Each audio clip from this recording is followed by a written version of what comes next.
This changes everything for the Edmonton Oilers, as experience not just on the ice but behind the bench could propel the Oilers to yet another Stanley Cup final as we reveal who the Oilers will be playing in the Western Conference final. All that more today on Oilers Digest as we sort of take a deep dive into the kind of coach that Kris Knoblauch could be, not just from his players but also from prior other coaches that he's prior coached with. So all that more today on the channel. But 82% of you have not yet subscribed to the channel. So for any and all Oiler news, make sure you hit that button because, folks, it's getting good as the Oilers again in yet another Western Conference final, the third one in 4 years. But we gotta wait how long? Yes, still gotta wait a bit for Game 1 against the Dallas Stars in the third round of these Stanley Cup playoffs. There's the Dallas Stars did beat the Winnipeg Jets last night in Game 6 in overtime. A very emotional game on both sides there. Again, condolences to Mark Scheifele and his father, but unfortunately, the Winnipeg Jets could not get to a Game 7 last night. So Dallas, Edmonton for the second year in a row. We still gotta find out for Game 7 tonight against the Toronto Maple Leafs in the Florida Panthers. The last time there were two teams in the conference final was 1994 there, and unfortunately it was two teams facing off against each other, with Toronto against Vancouver. So lots of history potentially left to be made there, and this will be the 10th series against the Dallas Stars / Minnesota North Stars, as the Oilers did take on the North Stars in 1984 and 1991, one of which was on the way to the first Stanley Cup champion there. So hopefully history can be made again here with the Dallas Stars and the Oilers, getting past the Stars and then getting the first of hopefully many cups for McDavid in Draisaitl. Fingers crossed, but lots of history between these two teams. Of course, the late 90s and early 2000s, the Oilers with, Doug Weight, Mike Comrie, Ryan Smith, Tommy Salo against the juggernaut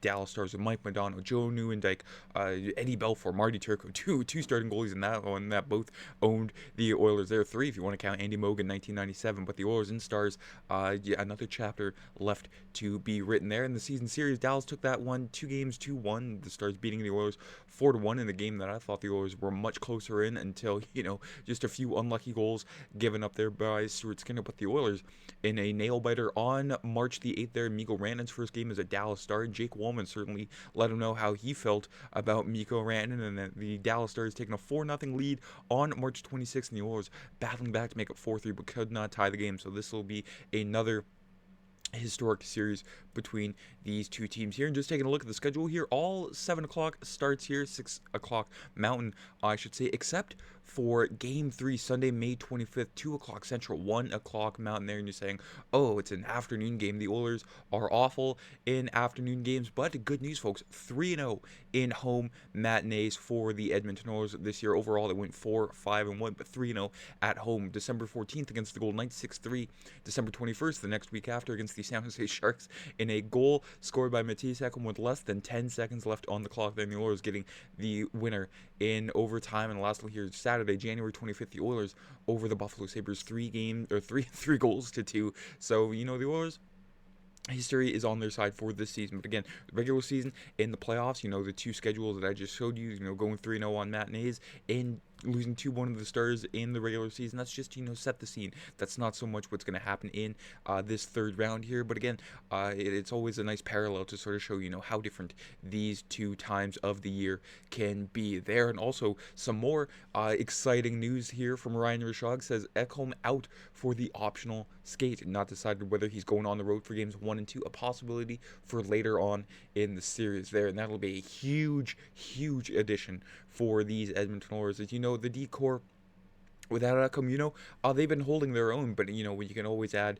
a gritty veteran that's been holding the fort down for the Oilers ever since he came to the team at the 2023 trade deadline, you will take that any day of the week there. And trying to shuffle around the lineup is Kris Knoblauch, and let's take a look into what kind of guy that Kris Knoblauch can be. His former assistant coach in Hartford, Steve Smith. Yes, that's Steve Smith, who scored the own goal on Grant Fuhr in 1986. He had some very kind words to say about Kris Knoblauch and just his mentality and the kind of coach he can be. Says, I don't think he's changed his coaching style. He's got a calm demeanor.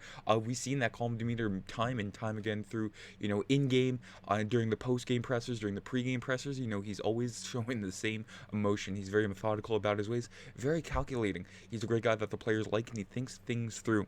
I think that he has that calm demeanor on the bench because he's processed everything before the game has started. And that is, again, some huge words here from Steve Smith, the current coach of the Hartford Wolfpack in the AHL. And he's been, around the coaching game time and time again there. He's a coach of the Calgary Flames, and I do believe an assistant with the Chicago Blackhawks. But again, Steve Smith, again, he's been around the block for coaching. And Kris Knoblauch, I've had my concerns about him, but most of his moves, I don't want to say every move, most of his moves, very calculated. And even though I thought they were the incorrect ones, they came back to bite me in the what there. So Kris Knoblauch obviously knows what he's doing behind the bench, and it's sort of a change up from a guy like Dave Tippett, who again wasn't really too big of a fan of behind the Oiler bench.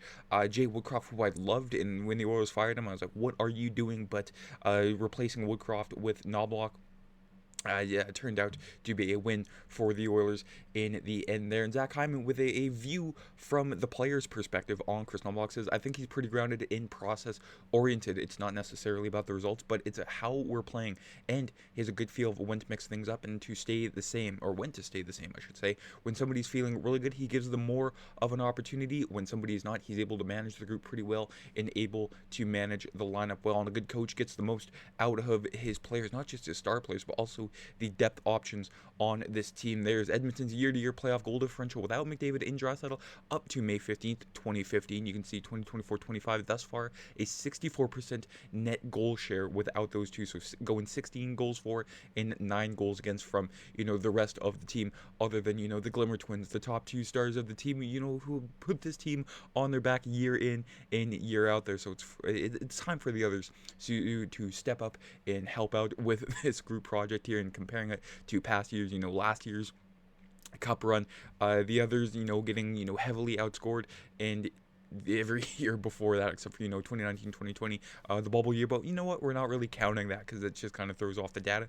and it technically wasn't Stanley Cup playoff hockey there. So for the rest of the years, just wasn't as solid, and they relied a lot more on McDavid and Draisaitl, and it took a toll on them. I mean, 2022, McDavid and Draisaitl dealing with his ankle sprain there. I mean, he still put up a bunch of points, but it was pretty much a one-line team those playoffs, except for a few key goals there by Ryan Nugent-Hopkins. But again, it's always nice for the depth to step up, and not just the, getting the most out of his players, but making the uncomfortable decisions. You can see there last year, Calvin Pickard against the Canucks, starting game 4 after Stuart Skinner faltered in the first 3 of those games there, not just last year, but also this year as well, with Pickard getting the nod to start game 4 against the Kings. And, you can say, okay, it was just the crease, but no, it's, forward personnel as well. And on the defensive side too, bring Troy Stetcher in for Ty Emberson, and the mistake I thought he was making, which turned out to be, be golden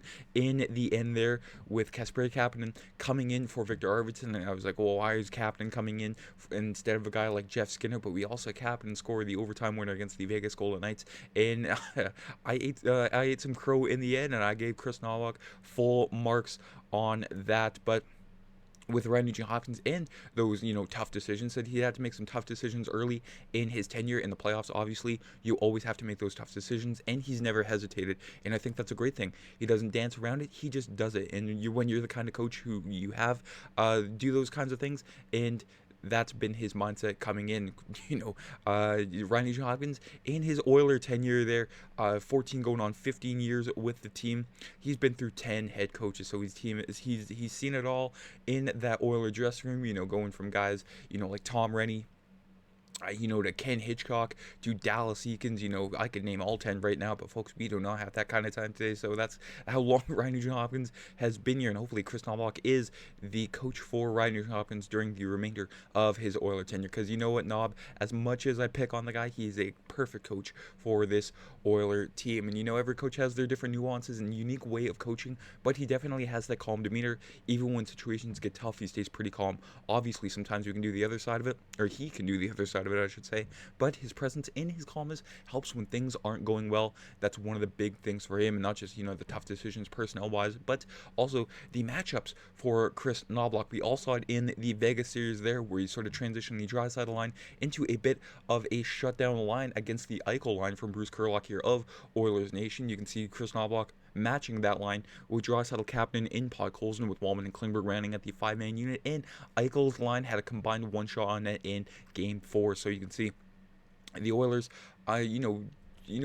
sort of shoehorning players into roles that they necessarily haven't played before, but they're doing a pretty good job of it. Leon Draisaitl, he put stats on the back burner for a Stanley Cup, and he's willing to do that to play a shutdown line there with Kapanen and Arvidsson. Just a whole lot of speed, skill, and grit on that line, and the Oilers will have to do so again against these Dallas Stars there and shut down Mikko Rantanen, who's been on a tear during the Stanley Cup playoffs there. Not just, Mikael Granlund, Roope Hintz, and Rantanen, but also that second line of Jamie Benn, Matt Duchene, and Tyler Seguin. I could go on and on about how deep Dallas is, but if the Oilers can manage to shut down that first line, they have a pretty solid chance of winning this series and getting their special teams back on track, more so their power play than their penalty kill. But that is it for today's video. Let me know down in the comments what you think about Kris Knoblauch as a coach. I mean, comparing this to when Jay Woodcroft was fired, has your mind changed on that, or has it not? Let me know down in the comments. I'm very curious. I mean, Kris Knoblauch is a very polarizing figure in Oilerland there. Some love him,